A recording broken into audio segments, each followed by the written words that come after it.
Well, it's been a long time since I've made my last video talking about relaxing games during the pandemic, so we don't need a pandemic in order to enjoy relaxing games now, do we? Yeah, of course we don't.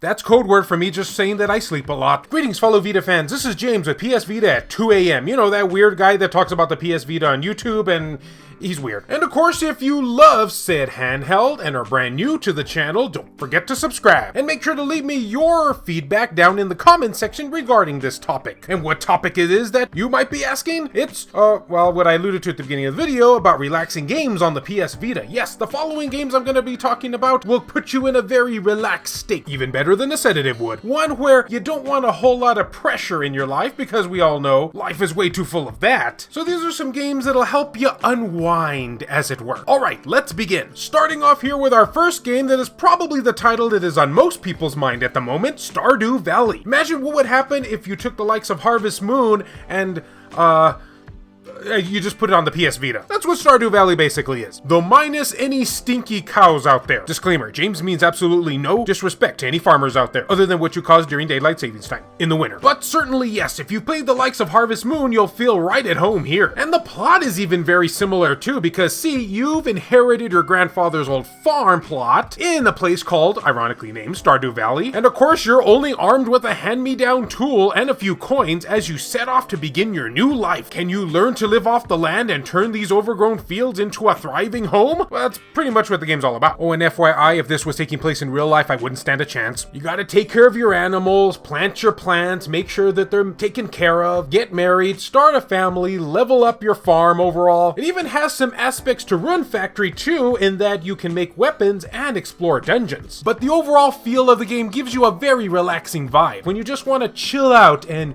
grow an apple tree or two. Sorry, I didn't mean to make that as seductive as it sounded. Although you can get married in this game, so maybe it can bump uglies too, I don't know. And truth be told, I was originally going to pick one of the farming simulator games instead of this one, but I figured most people would probably appreciate that I chose Stardew Valley. If you haven't had a chance to try it, pick it up and play it for yourself. Thomas was alone. No, that's not an accurate description of what's going on here, although I guess it is too. But that's the name of this game. Thomas Was Alone. A game where you play as Thomas and a bunch of other blocks. And it's up to you to make sure that they're not alone. Did I mention that everybody in this game is in fact a block, and they're mute, they don't talk. But you do get an announcer that likes to describe in detail everything that's going on while you're playing the levels, as well as to what the other blocks are thinking. Oh, and did I mention that the other blocks have names too for some weird reason? Now, in this, overall, I guess I would say it's a puzzle platformer. You have to guide all of the blocks you are given as you progress through the storyline. Yeah, there is technically a storyline going on here. And what I do like about it is, though, although it does seem like a weird concept here, each of the blocks has their own strengths and weaknesses and personalities, according to the narrator. For one, you get like this giant, big, huge square block that's really good in floating in the water, yet the skinnier ones can't. Wish that was true to real life, then I'd actually be able to swim decently. Some blocks can jump higher than others, some can't even jump at all, some are very small so they can fit under certain obstacles to help the others progress. And it's up to you to get all of your blocks, which you start out with one, but more will join you as the game progresses, until you get all of them to the end goal of each level. And you can switch each of them randomly on the fly. For such a simple premise, it's oddly charming and very relaxing, since there's little to no music in this game, and even the narrator's voice is very soothing. So if you're looking for a cool puzzle platform game that you can kind of just mellow out to, this is a perfect one. Unless you have a beef with people named Thomas, to which I guess you shouldn't play this then. Hashtag don't hate a Thomas. You know, I don't think we've been creepy enough, so let's remedy that now, shall we? Because the next two games, well, maybe they're creepy, I don't know. This is Reko Love Blue Ocean and Reko Love Gold Beach. These are kind of in a similar sort of situation with the Love Live school games that I talked about in a previous video, where it's technically the same game, but there's two different versions of them. So in this game, you play as some dude guy, or maybe he's a sexual predator, not really too sure, and it's up to you to choose the love of your life, or in this case, take pictures of women as you ogle them and save them for later use. Yeah. You see what I mean now about getting creepy? Alright. Now, truth be told here, this actually got a 0D rating over in Japan, but honestly, at least from what I've played so far, it's pretty lighthearted, this adventure. I mean, yeah, you know, you can ogle the women, dress them up in different clothes, take pictures of them in certain positions, but it doesn't really get quite as erotic as you would first expect. I mean, I'll just be honest here, this is no Senran Kagura. And since I can't really tell what's going on in the story other than I guess you're a photographer dude, although just thinking of him as some creepy dude in a trench coat is a lot more interesting. And of course, whoever you spend the most time with, and depending on what answers you choose, which probably isn't a good idea because this is all in Japanese, maybe somebody in the comment section can tell me if there's an English translation for this, yeah, that's pretty much what you can do. But the music is very soothing because it's basically a vacation, and you get to share various dialogue with the characters who have all different personalities. So in that sense, it's sort of like Dead or Alive Extreme Beach Volleyball, only without the volleyball, so you know, nothing like it. But if you are in fact into import games, and relaxing ones at that, then I say to at least try this one out. And remember, there are two, so you have multiple to choose from. Gee, I wonder which one everyone's gonna choose. Not veering off too far away from our island theme that we apparently have going on here, this is Proteus, or Proteus, or Proteus. I think I got it right the first time. So I remember back in the day here when Animal Crossing first came out for the Nintendo GameCube, a lot of people there kind of criticized it for being a game where you just basically had to entertain yourself. Well, if you want to know what the epitome of that definition is, look no further than Proteus, or Proteus.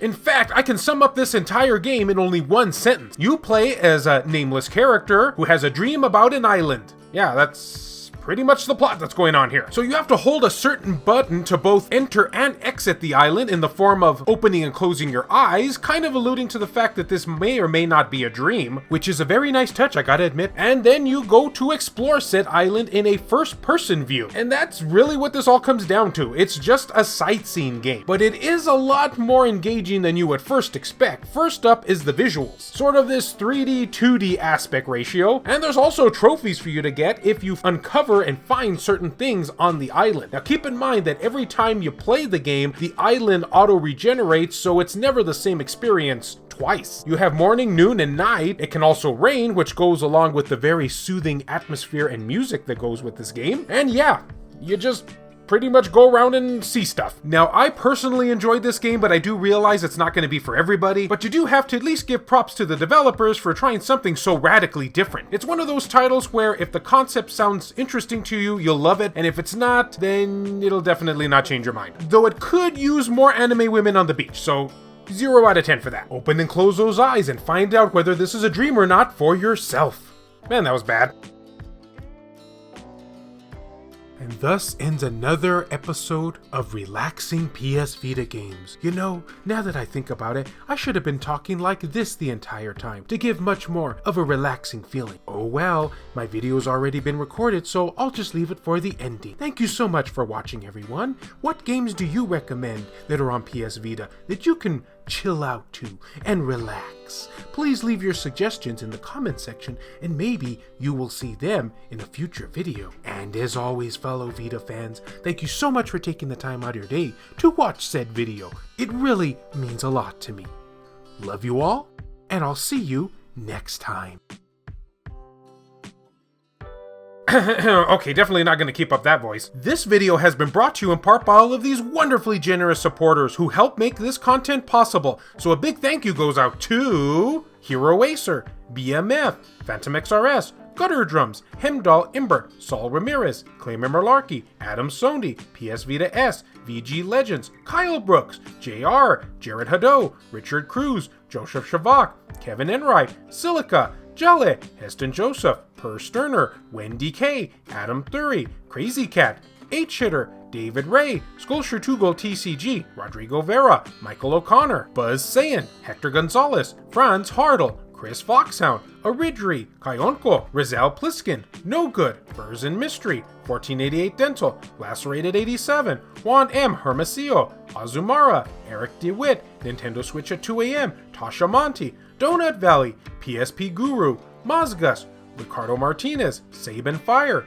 Jamie, Matt Hargett, Dr. Super Artie, Mishuga 360, Bushin Ryu Cat, Milk Sama, Neo Arashi, Shin Snake, Alan Iwazuk, Reiko Star, Matt Fox, Zecrito, B Mystery, Airkick72, Makis Blob, and Randy Azadech. If you would be interested in supporting the channel and gaining access to a number of exclusives, including having your name on this end screen here, or if you wish to remain anonymous, that can be provided too, then make sure to check the links down in the description below. I have numerous ways for you to do this down there. Can't support in this manner? Don't worry about it. I also have some affiliate links from both PlayAsia and Amazon for anyone who is interested in purchasing something from their website. Basically, all you gotta do is use one of the links to simply access their site, then anything you purchase afterwards, a small commission will go to help support this content at no extra cost to you. I also have channel merchandise, and of course, as always, likes and shares can help equally as much. A big apology to those of you who actually like that soothing voice. I don't think I could do the entire video that way.